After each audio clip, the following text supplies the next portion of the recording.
Hey everyone, it's Craig Robinson, Community Manager on Rainbow Six Siege. Really excited to be here day one of the Six Invitational. We just saw an incredible match between Evil Geniuses and FaZe Clan. We're getting ready to see Rogue and... who is that? Who we got there? Supremacy? Supremacy. All right. So we're about to see Rogue and Supremacy face off for another incredible match to close out day one of the Six Invitational and the quarterfinals. But before we get started, we have an art gallery that we have created at the Six Invitational at the venue. We have collected art from some of our most talented, some of our really incredible fan artists within our community, and we've been able to put them up on the wall to kind of show our appreciation for the work that they do. So before we get started, let's take a look at that.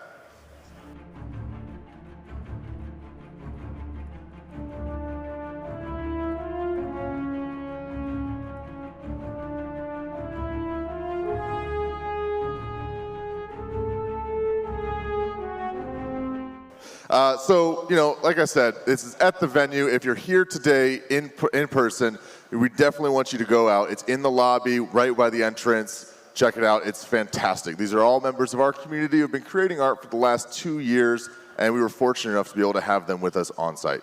So, I'm joined here by Aspira, one of our cosplayers, Macy J, YouTuber and Twitch streamer, and Zeronic, a Twitch streamer and an analyst / caster for these past few days.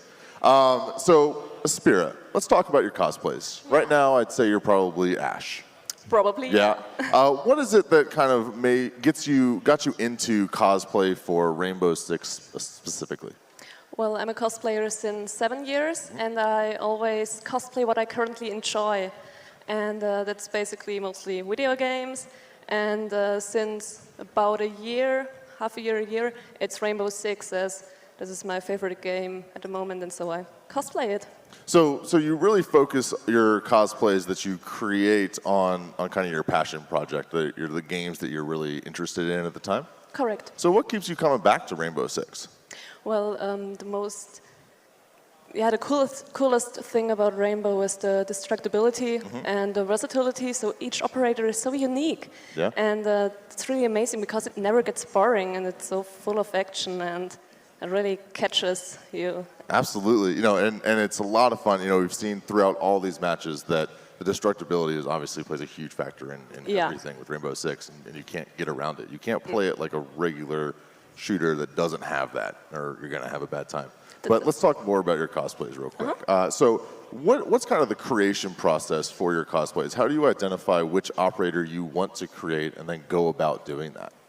Yeah, it's a mixture between which operator I like the most. For example, Ash was my very first operator I purchased, and I love playing Ash, and so I decided to cosplay Ash. Same with Valkyrie, but it's also important if I like the design, and there are designs which I like more than others, and it's more likely that I cosplay an operator when I say, oh, she's looking so badass, I need to do this. So this is how I decide which operator I'm cosplaying. Okay, and obviously, in order to bring these operators to life, it takes a lot of time and effort and work. Yeah. Can you kind of walk us through the process of the creation and the bringing this operator out of a video game and in person?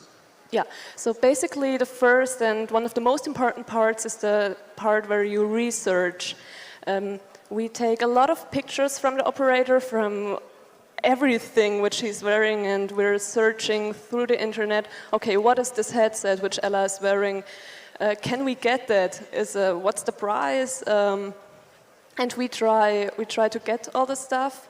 And if it's non-existent stuff, then we build it. How do you go about building these things? Yeah, it depends. For example, talking about Ella's pants, I didn't find any close enough, so I decided to sew them on my own, and that's what I did. Wow, so you created Ella's pants yourself? Exactly. Wow, and I know that at Gamescom you kind of showcased your Valkyrie cosplay, which is incredible, and you had her tattoos. which are quite extensive. What can you tell us about that process? Well, at Gamescom, we drew them onto my arms with eyeliner, actually, and it took my friend Toffee Bit 10 hours to draw them onto my arms. And we decided we need another solution for that because that's way too absolutely. much. Yeah. And so I made myself sleeves. They took 30 hours actually, but I can use them over and over again. I made a stencil on a mannequin's arm, and then I just put the sleeves onto it and kind of copied it onto the sleeve, and twice, left, right, and it's amazing. Wow, that's so you spent 30 hours just creating the tattoo sleeves for Valkyrie cosplay, for one operator's cosplay. Yes, they needed to be 100% accurate, and we took the 3D model of Valkyrie and some kind of renders we found, and every single piece of this tattoo is exactly like Valkyrie's. And you know, what we saw at Gamescom was that dedication, that time investment absolutely showed. Your Valkyrie cosplay as well as your Ash was absolutely incredible. Do you have any other cosplays that you have for this weekend that you want to tell us about, or not quite yet? I have brought 4 cosplays with me, and Ash, obviously. And tomorrow I'll be wearing 2 cosplays. Valkyrie for half of the day, and the other half day is a little surprise. Okay. And on Sunday I'll be wearing my Ella cosplay. Oh, great. Fantastic. For the very first time. Oh, wow. Okay. Yeah. Well, we're all looking forward to that. Me too. Fantastic. Now, Aspira is not the only talented member of our community, as we saw with the art gallery earlier, but we unfortunately weren't able to put up everyone's art in the art gallery. And so we have a quick montage of other pieces and cosplays that were made by our community that we'd like to show off real quick.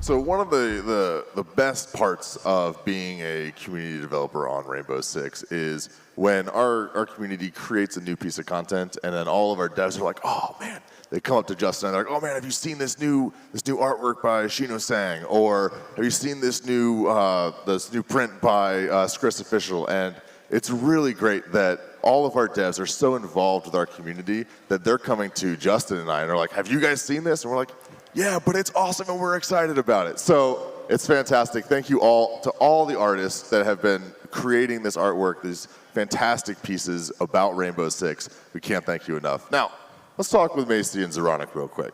So both of you have been playing Siege for quite a while. Macy, how did you kind of get started in Rainbow Six? I just started at the beta.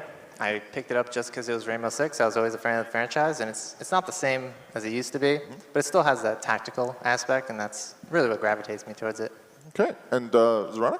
I just kept losing a lot when I tried it. I really didn't like it, so I had to play more to get better, and yeah. And then you eventually ended up playing professionally. Yeah, I had a few seasons of Pro League, which was really humbling that like the more you learn in the game, the more you realize you don't know. And I think that's why I'm sticking around. There is endless possibilities, and you can just never get good enough. Me especially. Macy, with your live streams and your YouTube content, what kind of keeps you coming back? You said it's always fun. It's always about learning, but what really keeps you coming back and keeps you having fun with the game? Just the variety.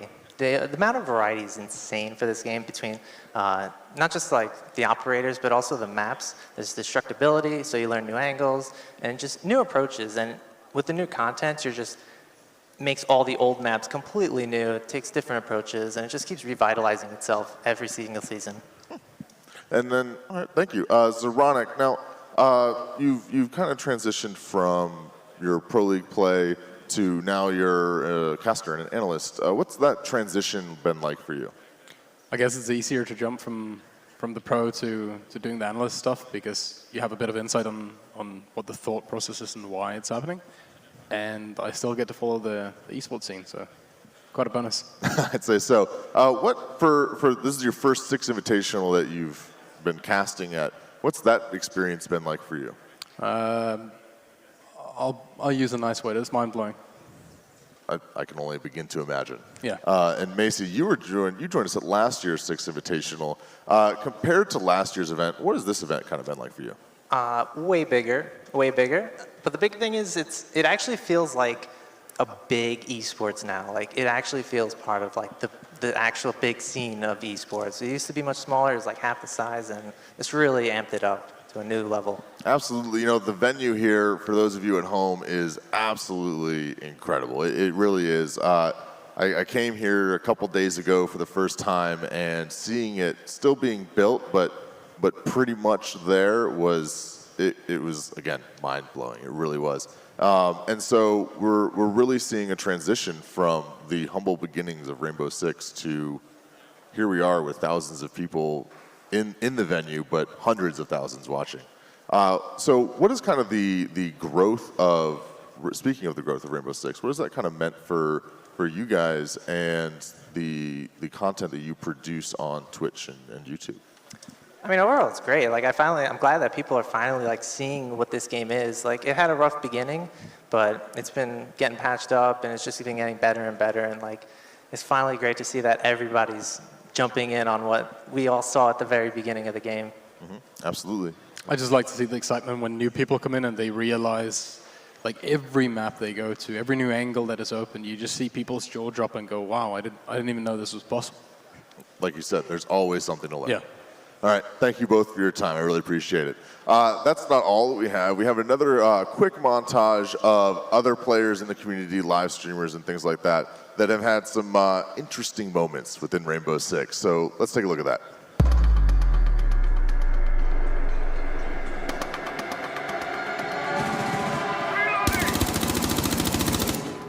What? One's injured in Big Tower. Throw the frag grenade! Yeah! That was the dude in Big Tower. Oh! You did not. I did. Dude, that was the most fucking Kobe shot ever. We're fine. We're fine. We're fine. Batter up and swing.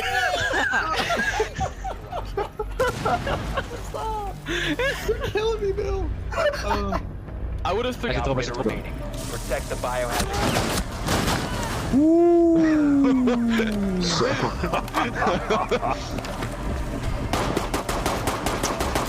Okay. What?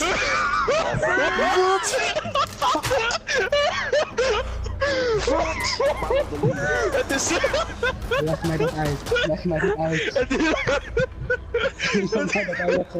Hoe kan dit? Het is Sophia. Sophia kan opstaan met ik had niet gezien dat Sophia was. Waarom zegt niemand mij dat? Rock window.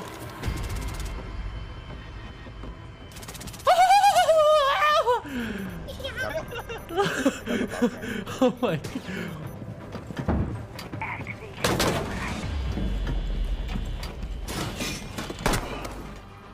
That is not the time to answer your phone, Bandit.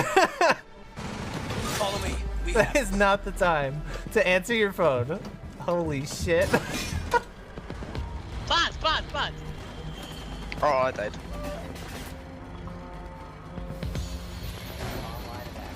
Hide under the desk, hide under the desk. Hide under the desk. Keep throwing smoke grenades, keep throwing smoke grenades. Let's go right there! Click! Oscar, click!